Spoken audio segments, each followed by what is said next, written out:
My name is Joseph Vigiano. I'm a police officer assigned to Emergency Service Squad 7. I started my career in East New York at the 75th Precinct, and I'm currently assigned to ESU Truck 7. The best part about being a police officer for me was definitely the camaraderie. After the loss of my father, I really got to see firsthand that camaraderie within the police department come to fruition for my family. Both of my parents served in the department, and after the events of 9/11, I got to see the friends and family step up and really help us out. And I wanted to be part of that blue family, so I joined NYPD. I remember camping up in Lake George as a family with both parents. Boy Scouts, I was in the Cub Scouts at the time. My father was troop leader. I remember going to youth sports, whether it was t-ball or football at a young age. My heroes were always military and law enforcement. In particular, my dad, my mom, my grandfather. They were always larger-than-life figures for me. On the morning of September 11th, I was in second grade. I was at Eagle Elementary in Medford. I remember being told that something had happened in Manhattan, and knowing my dad was a emergency service cop in Harlem, I remember thinking oh, he's definitely there. Being proud of the fact that my dad has a job where he goes out and helps people. It wasn't until I got home that I was informed by my mom that something had happened and my father was not coming home that day. She, at the time, told us that he may be trapped in the basement of the building and that the building had collapsed. So we held that hope for about a month until, eventually his services, when his body was recovered. It was strange that month after the initial attacks. I remember my mom going down to the site along with my grandfather and a few other, family friends. I remember her coming home with the powder from the site still on her, clothes. She needed shoes like that, respirator masks, helmets. It was strange. Spent a lot of time with my grandparents as they were covering down and watching us. I remember being out of school for a little while. After my father was found, the realization that he wasn't coming home really set in. It was kind of hard to grasp at a young age, at 8, what terrorism is and what events led up to the attacks in our country. All I really knew at the time is that my dad's not coming home, but our country is at war, whatever that can mean to an 8-year-old. At age 7, I had zero intentions of becoming a law enforcement officer or a U.S. Marine.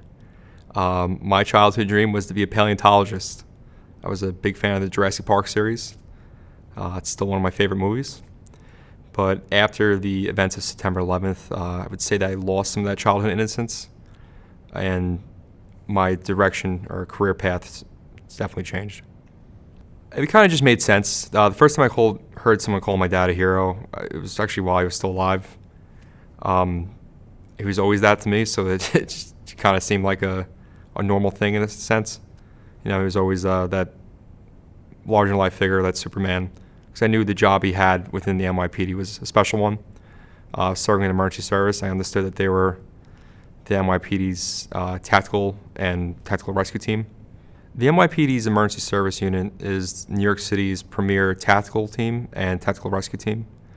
The emergency service is who the police call when the police need help, whether that's an EDP, a emotionally disturbed person that's barricaded in an apartment, or a jumper that's somebody's trying to take their own life that's on the edge of a bridge or a building, barricaded perpetrator that may have shot somebody and he's locked in an apartment, or high-risk search warrants, or even rescue operations for car accidents, for vehicle extrication, or train jobs, a man under, for somebody who may have fell on the tracks or got hit by a train. My mom's reaction was a mixed bag. I would definitely say she was proud, because she loves me, but she was worried. She was a police officer for 20 plus years, and she knows all too well the real life consequences of this job and what it entails. I remember having a conversation with her in our living room about, upon taking this job, you may or may not see things that you can't unsee. And if you're willing to accept that, then you can go forward and, take this career. But if that's not something you want to experience, then maybe you should look in the other line of work. Going through the police academy with my family name was definitely a heavy weight on my shoulders. I remember multiple conversations with my grandfather growing up, how my family name had weight, and what I do in my actions are going to depict what people think of that name Vigiano. So as Vigiano going through the police academy and having eyes on you, seeing how you react, what you're doing, is definitely an added stress. Going through the specialized training school for emergency service definitely had its stressors. One of which is having that family name. My father was a cop's cop, especially within the unit of ESU. And knowing that and having individuals that serve with him still on the job, I do still run into people that have worked with my father. There is an individual at Truck 7 that actually carpooled my dad to specialized training school. And then the two of them, once they graduated the school, were assigned to emergency service Truck 7 together. And it's a surreal feeling to be able to ride around an Adam car with him, all these years later. I would say our family tries to honor my father's legacy by just trying to live our lives the best we can. I'm married now with a son. My brother's married with a daughter. My youngest brother has a lovely girlfriend, and he's in the Marine Corps.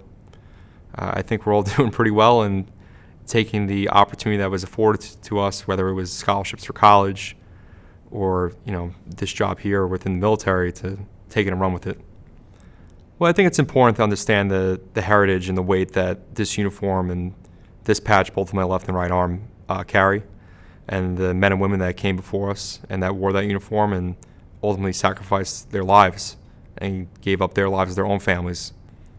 As well as history repeats itself. I think to really learn from the events that took place and move forward, we have to also understand what happens, and that cops in the future, if ever faced with a similar situation, they're better trained and better equipped to handle.